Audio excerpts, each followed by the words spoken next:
Welcome, everyone, to this great song by Oleta Adams. And I want to give credit here, like I do on my disc on the jacket. This is where I really see the essence of her songwriting. This piece is really good. All the songs are good.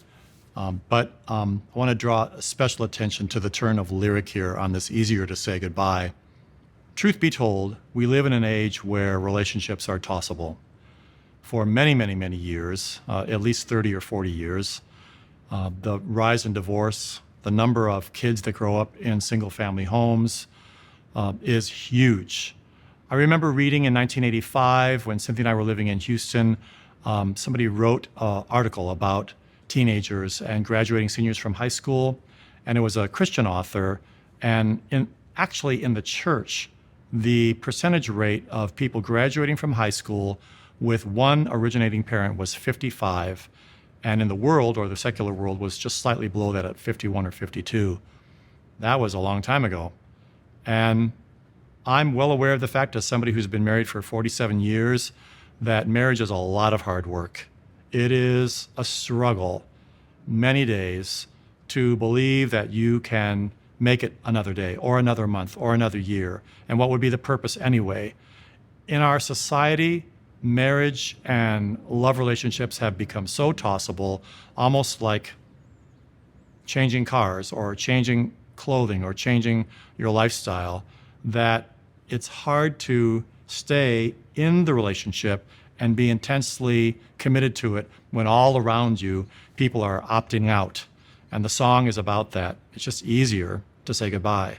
There's several difficult phrases in the song about parents who let their children run the show and listen to all the wrong voices, and basically how they don't want to do the work of staying in the relationship.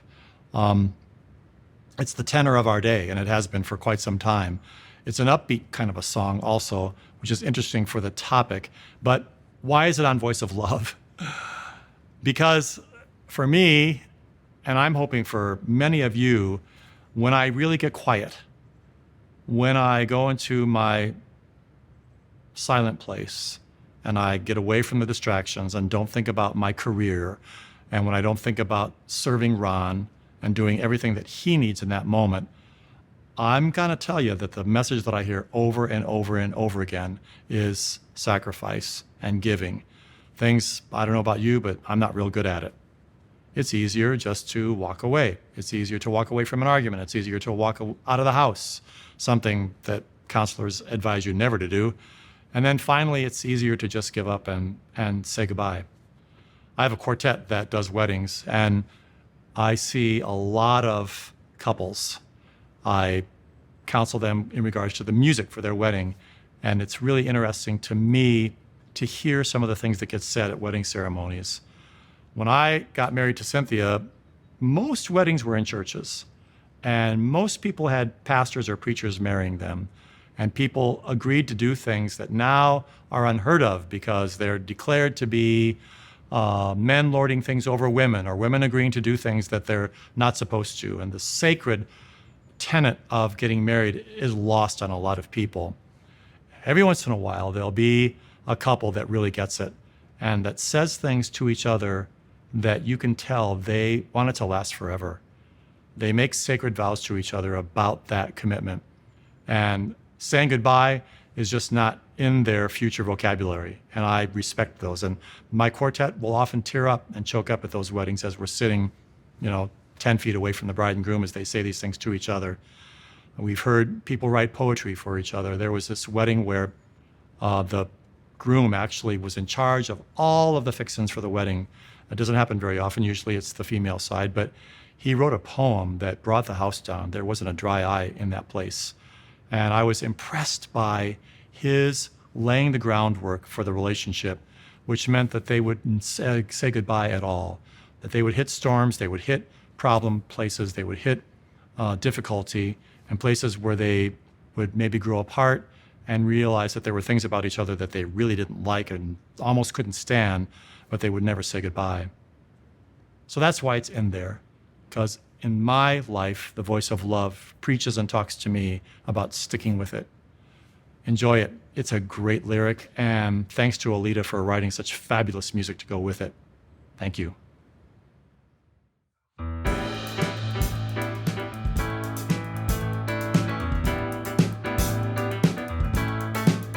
Here it is. We need a love revival, somewhere for us to begin, to take apart the wounded hearts and love them back together again. Yeah.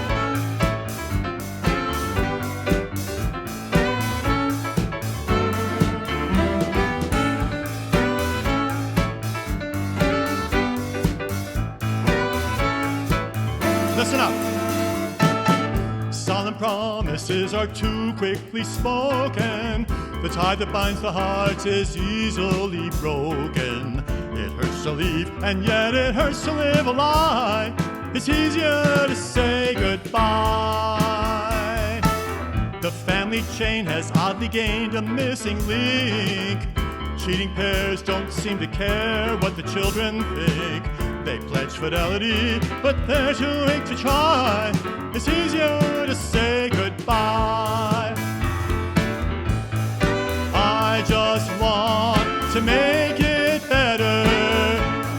It's easier to say goodbye. I just want to mend our hearts.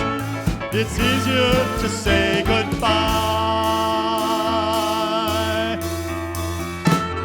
Men and women lack the courage and commitment. All their energies and passions are misspent. Will we ever understand the reason why it's easier to say goodbye? I just want to make it better. It's easier to say goodbye. I just want to mend our hearts, but it's easier to say goodbye. I just want to make it better. It's easier to say goodbye. I just want to mend a heart. It's easier to say goodbye. We need a love revival, somewhere for us to begin, to take apart the wounded hearts and love them back together again. Yeah! I just want to make it better, but it's easier to say goodbye. I just want to mend a heart. It's easier to say goodbye. I just want to make it better. It's easier to say goodbye. I just want to mend a heart. It's easier to say goodbye.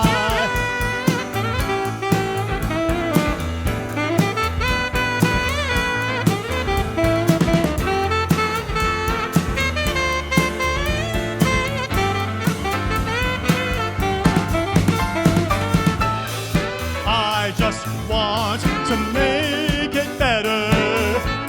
It's easier to say goodbye.